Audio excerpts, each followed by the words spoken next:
Hello and welcome to GWL. Today I want to show you new LFP battery cells. They are smaller and lighter than others.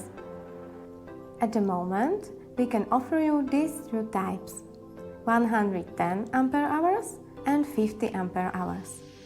The tiny dimensions and weight make this cell suitable for EV and lightweight application as well as for energy storage.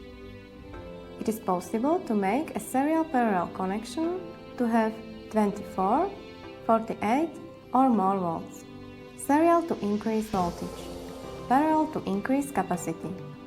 50 Ah battery cells are meant to be connected by nuts and the 110 Ah by screws. During assembling, pay attention to the positive and negative pole sides. The biggest advantage is that the batteries have high energy density. They are smaller than other LFP cells with the same capacity. Thank you for watching, and for more information, please visit our website.